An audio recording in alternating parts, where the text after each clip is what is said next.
democracy and then have a guy run the table like this and not say, well, it's a mandate, right?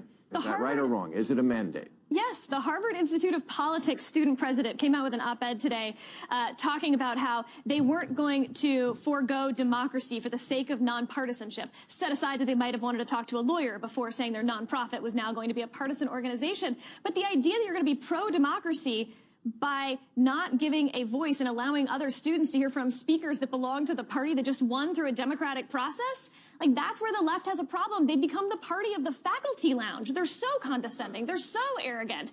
And again, not to beat the dead horse, the whole point is to be exclusionary. They're not accidentally exclusionary. It's the mission statement.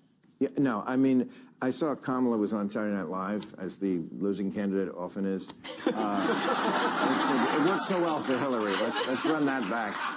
And it just made me think, I'm sure every single member of the Saturday Night Live cast was a Harris supporter. But what if one of them wasn't?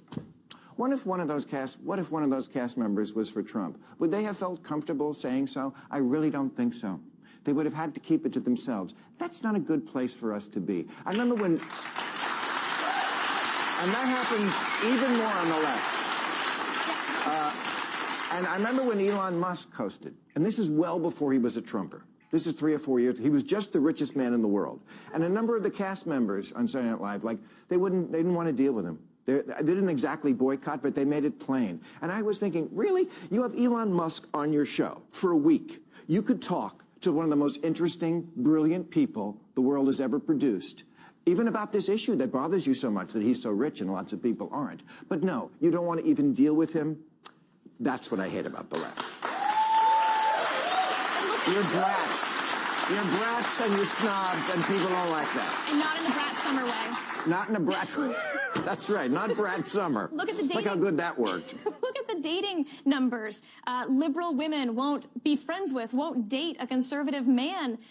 It's not good for our society if you've replaced religion with politics, and we're becoming a post-racial society, which is a good thing. Yes. But it's being replaced with this diploma divide where you have, again, this like arrogant, condescending group that says if you don't vote the way we do, you're a fascist, you're Hitler, you're Hitler-like. It's 1933 again, as Jen Rubin from the Washington Post tweeted yesterday.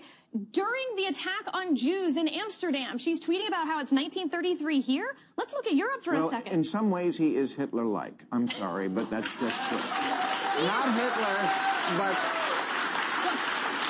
You know, just because someone voted for he says he likes their generals. You know, I mean, that's Hitler-like. I wish I had his generals. Because someone voted for Trump, you don't get to then ostracize them from polite society. I agree. And also, like, the problem with the left is that they don't want to deal with anyone who just likes Trump. I've been saying this for years. You can hate Trump. You can't hate everybody who likes him. It's half the country, and they're not all bad people.